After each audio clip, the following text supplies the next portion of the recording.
Hello, everyone, and welcome back to the Shanevivor podcast. In today's episode, we will be looking at episode 4 of Shanevivor Season 13, Trials of Olympus. I am joined today by my co-host, Aiden. Yo, what's up, everybody? Yeah, but before we begin, I have a statement from our eliminated player, Jinx. I will now read their words exactly. It's a lot, so bear with me. So, I wasn't sure if I even got cast to begin with. It was only days after that I realized I did when people told me about it. So, when I first got on the tribe, I was nervous because it seemed like maybe everyone must have already formed alliances, which I was correct. And unfortunately, me not being one of the first people there made me have a disadvantage, as most people most likely viewed me as expendable if we lost a challenge. So I'm getting along with everyone, and the swap happens. Well, I'm not too sure who to trust because Chris, aka backstabbing lying player, ends up voting me out in a Shanevivor speed. So I ended up questioning him. Why would he do that if we were in an org together? So I was thinking, okay, maybe I can still work with him, but then he just never said a word to me. I'm really bonding well with Patrick and even Andreas a bit, but then all hell breaks loose once we lose a challenge. I wasn't active during the time that we did because I was at work. Once I got back, I found out it seems like everyone is rather A, inactive, or B, purposefully ignoring me. So I start to try and scramble to get Patrick, Danny, and Ari to vote out Dane because he hasn't talked much at all and is inactive. Well, Patrick seemed like he was actually going to be voting Dane with me, but Ari and Danny I wasn't too sure about. But once I saw the reminder of 6 out of 8 votes submitted before Tribal, I knew I was going because why would no one be talking? I go to sleep right before Tribal and wake up this morning finding out I was unanimously voted out. Then I head over to Perrin's player perusal channel and find out that Patrick spread a lie about me to and Andreas having a showmance, which is absolute BS. I talked to everyone on the tribe, not just Andreas, so that was just a weird lie to make up. Then I found out everyone supposedly believed it, and that's why I was voted out. I'm definitely bitter, but also forgiveful at the same time. But hey, I can't blame them for voting me, and so that's why I think personally it was just totally the cards I was dealt that ended up making me get voted out, which was unfortunately caused by time zone differences and inactivity. So maybe I didn't get the best go, but I tried my best for what it's worth. I hope someday soon I get a second chance in Shanevivor because I truly had more game in me to play, but it just wasn't the best time. I'm definitely rooting for Andreas only because I feel like they were nice to me even though I had them on the top of my voting list. Definitely hope Patrick or Chris get voted out next time. What I've learned from this experience is don't jump into things too quickly when you're dealing with personal things outside of the game. Only participate and take the risk if you feel like you can actually do it and not just because you want to. And with that, Jinx now holds the record for the longest statement from an eliminated player. In all honesty, All right. I hope it's never broken because that's a lot to read. And for anyone wondering, it's a total of 556 words. It's a lot of Uh, words. yes, Um, and now that we've heard from Jinx, let's go ahead and dive into the episode, Aiden. Actually, can I comment on some of their final words? Yeah, you sure can. That was going to be There's the a first topic, but few yeah. things. Yeah, there's a few things I want to point out. Number one, if you apply to an org, I would recommend, checking that server, at least once, maybe twice a day to see if you were casted. Because being like, oh, I applied, but I didn't know I was casted, that's not a valid excuse to be inactive. Because if you're going to apply, you should obviously make sure that you either were or were not accepted into the season. Because otherwise, stuff like this happens where you are inactive and don't get to make the connections. Yeah, no, Number two, yeah, keep going. oh, what were you saying? No, I I'll was just comment. I was just going to agree with you on the first statement of like I don't get how you can do that unless you're just applying to like a million orgs. Like me personally, like if I apply to an org, I'm fully aware of when cash reveal is, and I feel Yeah. like everyone should be aware of when cash reveal is and if they do or do not get in. Oh, 100%. Yes. Number Okay. two thing I would like to point out, you say that a lot of the players were inactive, and while they have been inactive, you also, like, I mean, even you stated it, you were also inactive. So I feel like if you would have actually, once you came back, if you would have made more of a connection with players, you maybe could have sacrificed, or not sacrificed, but uh, just, got, more people on your side, but you also weren't that active once you realized you were casted. But I feel like if you would have actually put more time and effort into it, that you definitely would have made it further. Okay. I I don't know agree if you with want to comment on that. Yeah, I agree with some of what you're saying, but sort of to play devil's advocate and sort of just to disagree. Obviously, Jinx said they had stuff going on outside of the game, which that comes before the actual game. Oh, And 100%. yes, and then there's also time zone differences, which could have attributed to the inactivity because the majority of this cast, although there are quite a few people that are like British or European that have other time zones, a lot of Jinx's activity time was spent like their highest peak in activity was spent while all the other castaways were either sleeping or at work or etc. Right. Yes, obviously, I'm not saying Jinx was very super active. They obviously weren't. There were other players in this from maybe the same time zones that were more active. I'm just giving Right. other reasons why they either would be inactive, etc. Although, yes, I think if they are more active, they may be able to save themselves. All right. The third and final thing I would like to point out, you specifically said that's just how the cards were dealt. I disagree. You were dealt a good hand. You just didn't play it correctly. If you would have actually, we're with a cast full of people that are either, inactive or trying to play under the radar. So I feel as if you would have played the cards you were dealt differently, you honestly could be controlling the tribe because nobody else is really wanting to take that stance on either tribe. But at the same time, like, yeah, you have a different time zone and everything, but we've seen other players succeed with different time zones. And I know you were going through stuff IRL. I get that. But at the same time, I don't feel like time zones are a very good excuse because let's bring Essence into the picture. Let's bring Patty into the picture. Those are two very strong and very well known Shanevivor players that have done very good in their seasons with time zones that are 5, 6 hours ahead of everybody else, up to 8 hours ahead of some people. But yet they were still very active, very social, very competitive during their time. And what place did Patty get? I think Patty got fourth, I and then believe fifth. Essence got seventh, 10th, and 11th, I believe, or seventh, 10th, and 12th. But either way, those are both people that have time zones between 5 and 8 hours ahead of most people, but yet they both played very strong games. So it's not you were dealt bad cards. You just didn't know how to play with the cards you were dealt. Yes, I think there are definitely things that Jinx could have done before, like before they lost the challenge. Obviously, being more active would have helped. There's definitely things they could have done, but by the time they got to the challenge and once they started getting active on that tribal, I don't know if there's anything Jinx actually could have done to save themselves. I think the vote was already pretty much set in stone by the time they actually decided to start. They wanted to stay. Oh, 100%. I agree with that. I Yes. also I like the fact that, Jinx, decided they wanted to actually start playing this episode.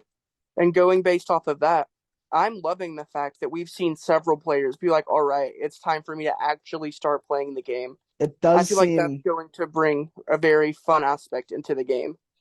Yes, and then one of those people saying they're going to really start playing the game is Patrick, and Patrick is one of the main reasons that Jinx actually went home, I think, and that is Oh, I agree. the thing that Jinx mentioned was the showmance that Patrick was spreading that about Jinx and Andreas. Do you think that inactivity was the main factor in Jinx going home, or was it Patrick's lies about the showmance? Honestly, I'm almost positive it was the inactivity. Nobody's going to go based off of a showmance in an online game. I don't see that happening. I don't care if people are actually together or if they're not actually together. I just don't see people being like, we're going to vote these people out, 3 tribals in because it's a showmance. You rarely see that in the real game, much less online. Like, I'm not Yes. saying you don't see showmances voted out for that. You just don't see them this early on voted out for that. If anything, you would want to align yourself with the showmance this early on because that's 2 votes that are always going to vote together, and it would be very good if they were in your favor. Yeah, yeah, for sure. But then second thing, so you're saying inactivity there, but then second part of this tribal, someone who's even more inactive is Dame, not talking at all and not even voting. Do you think that's a teller for future inactivity? And how do you think they escape getting voted out this tribal? Um, I think their activity is definitely going to need a solid spike, almost like mine did last season. Because I feel like if once swap happened, or when swap happened, I was dealt a very good hand. But as soon as merge hit, if my activity didn't spike, I would have been one of the first people to go. But at the same time, I salvaged the connections that I had previously made, and then I made new connections, Yes. leading for me to go to the end. Although a big difference between your game and Dame's game is you were dealt a good swap hand, whereas Dame was not. He was put into the minority and is Oh, still I being agree. very inactive, and then getting the is that the first strike of the season? I believe so. It's Yes. either the first or the second. Not an honor you want to hold. Oh, definitely not. I mean, I have no room to talk about getting strikes for not voting. That is literally the reason my partner went home last season. Shout out to Amory. I love you. No But offense. Well, no offense to you. I don't get how people do that. I don't get how someone can forget about a vote. But um, we don't have to talk about it. Obviously, you had things going on in real life, right? I mean, I don't mind talking about it. If people want to know, you can always message me. I'll explain it, Yes. Okay. what's But going on in my life. But that's not the point of this episode. So okay. Yes. Do you think Dane will have a spike in their activity, or think it'll still stay fairly low? I feel like it's a 50-50 because you have some players that are playing almost the same game I did, but it obviously doesn't work. You know, where they're being trying to be inactive on purpose, quote unquote. But then at the same time, you have these players that just genuinely can't be active. And I'm not sure, just based on how little Dame has talked, I don't see either way, or I don't see a way that it could go just based on that because they've talked very little. There's not really much reasoning behind their inactivity. So I'm not sure if they are playing this, this role purposefully or not. Yes, and there is a very big difference between playing an under the radar game and just being inactive. And I think Dame falls into the category of just being inactive. I don't think there's any I massive agree. scheme of playing under the radar game just to once you hit final eight, just like, oh my gosh, I'm going to become such a threat. I don't think there's that underlying factor in Dame's game. I mean, yeah, but I mean, I feel like at the same time, everybody last season viewed me as inactive until merge happened, and then I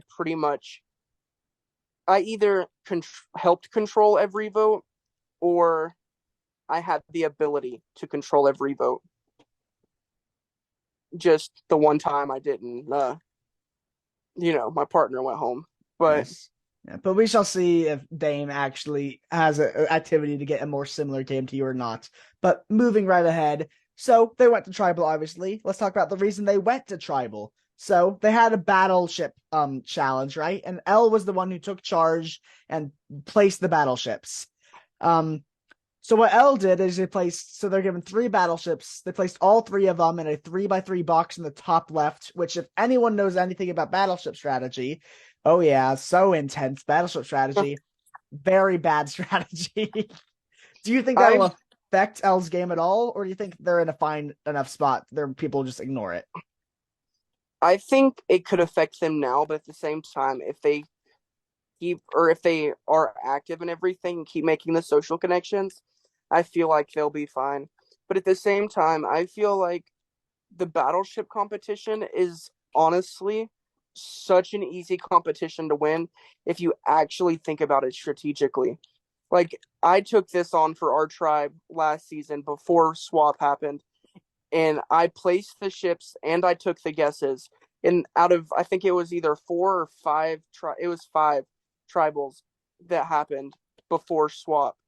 There was only one that we were safe, and that was the one that I competed in.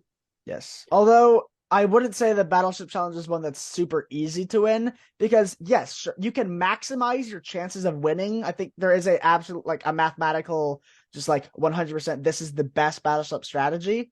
or like just mathematically not if they're taking out like predicting and or like oh are they gonna play a not good strategy because they think they're gonna do a good strategy? Taking all of that out, yes, there's a way to get mathematically the best setup in Battleship, but it's still at the bottom of it boils down to a luck competition with a little bit of strategy mixed in.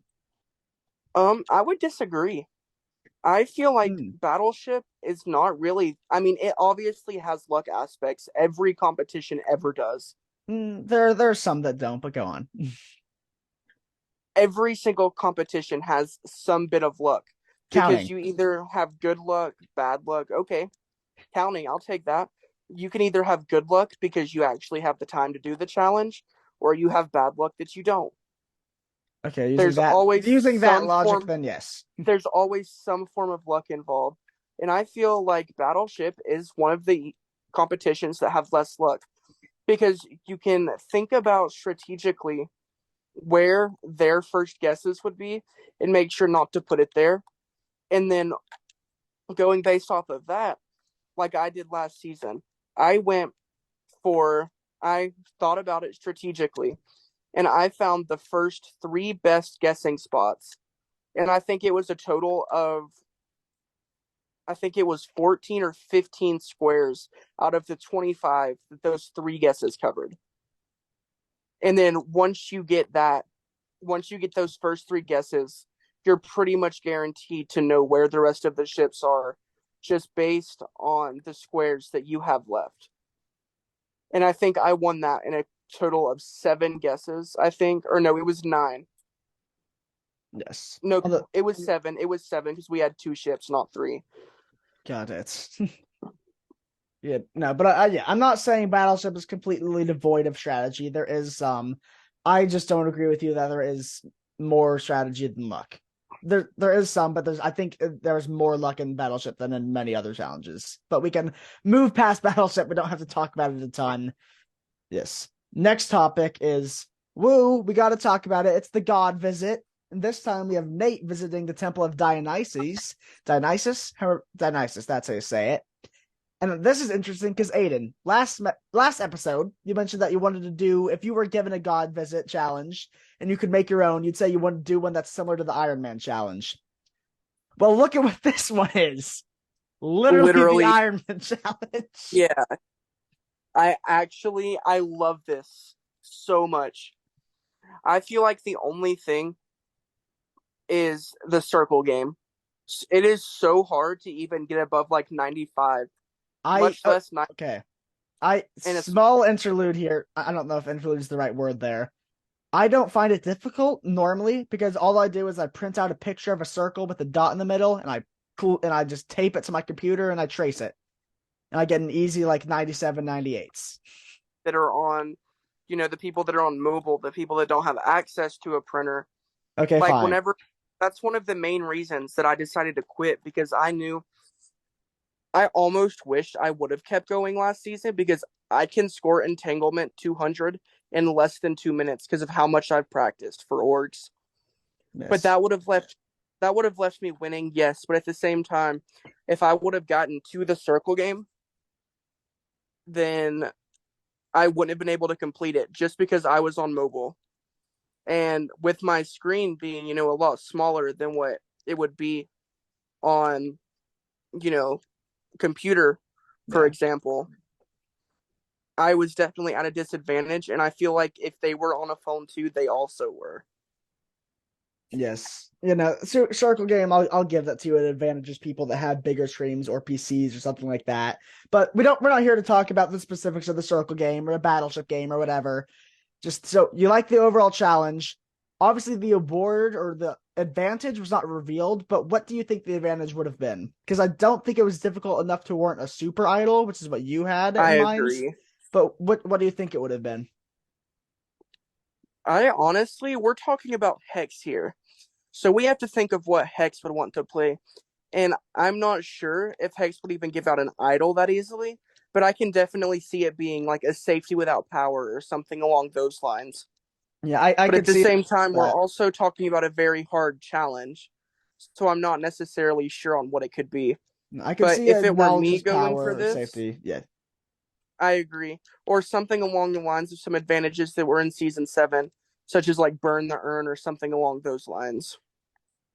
Okay, I'm not super familiar with all the season 7 advantages, but yeah. Burn the urn is where all the votes that were cast are basically they're burnt, they're thrown away, and you can't vote for the same person again. So it's basically an idol, except you still don't get to like you can't cast that one vote and that person go home. Every single vote is burnt, and then you have to vote for somebody else the second time. I am actually not a big fan of that advantage. It's great for viewer. It's great, like, oh my gosh, what a crazy advantage, how fun. It would suck to play with. I would hate to have that advantage played. Oh, I agree. But I at the same time, it was public in the aspect of people knew that it was there. It just oh, wasn't okay. public in the aspect of who got it. It was basically, Understood. have you seen Survivor Winners at War? This goes for everybody Yes. watching. Yes, I have. You So if know, you, yeah, oh, so fire first tokens. first off, yes. I think so from here on out, Survivor Winners at War spoilers. Um skip to like 1 minute in the future. Good. Oh, Now true. continue. Yeah. I mean, it wasn't spoiling much, just the currency. But basically, you had fire tokens that could buy you advantages in the game. Yes. So the fire tokens, the amount you had wasn't public, nor was like you found them through idle guesses and stuff like that, or people could give them to you. But the Oh, amount that you had was not public. Neither was what was bought. But you had the ability to know what was able to be bought. You know, you had shot in the dark, you had burn the urn, you had safety without power, which I had and then I did not use. But there was just so many different advantages that you could get, and then those advantages would be publicly private, if that makes sense, because you knew that yes. they were there, you just didn't know who got them. Yes. So you have currency, you buy advantages that everyone can buy. No one knows who buys what. I follow. Right. And there was only one burn the urn.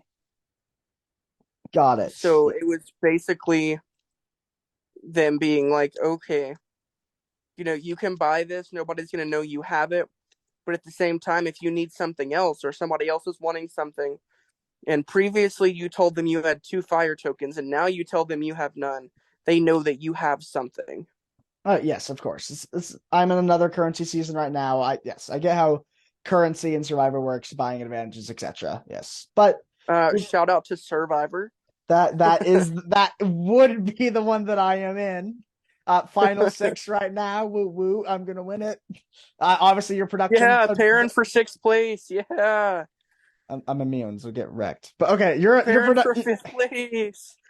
Yes, your production there. Don't comment on it at all. We're not here to talk about Survivor, but we're not here to talk about Shanevivor. Which, speaking You about act like I pay Shanevivor, attention to that server. yeah, no, you don't. You never What? answer my pings. Anyways, do you have any final topics before we wrap this episode up? um, you know what? There's a traditional question that I ask every Yes. single time, and that is who you're rooting against. But Okay. I'm gonna change that up. Yeah. I want to know somebody who you're not rooting for, but you're not rooting against. Like just one player you don't necessarily want to see them in the end, but at Yeah. the same time, it wouldn't upset you for them to be there. Just someone I'm very neutral against. Yeah, Neutral. or neutral Yeah. with. Neutral. What? Yeah. Neutral. Teddy's a very neutral person. I don't really care one way or the other with Teddy. That's the first name that popped in my head, and that's the name I'm going to be sticking with.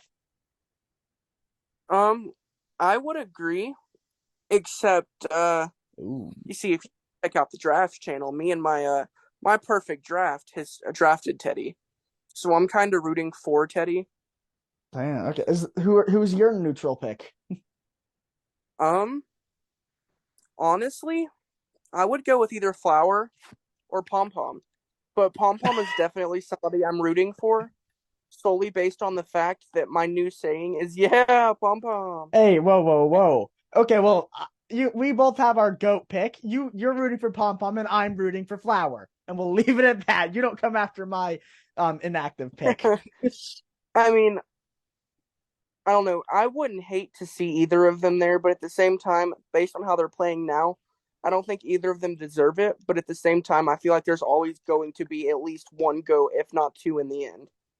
Yes, So I wouldn't hate to see either of them there, but I feel like they could both be playing better. although I would say that Pom Pom has probably progressed past the stage of being a goat, and that now falls to the Flowers, the Gabby for sure, Flower, Chris, and Dame. Those four are. Yeah, I would say Pom Pom is above all four of those, I just in terms of agree. activity. I mean, those four are just Allison 2.0 at this point. Okay. But okay, well, that's going to be all for this episode. So thank everyone for listening. And if you enjoyed it, make sure to like and subscribe. I couldn't think of any fancy takeaway from this episode. No fancy way to end it. So Aiden, putting you on the spot, go for it right now. Yeah, Pom Pom. Bad ending, but it'll do. Hasta la vista. That's the one I did last time. I'm gonna au revoir. I'm mispronouncing that. Goodbye. Adios.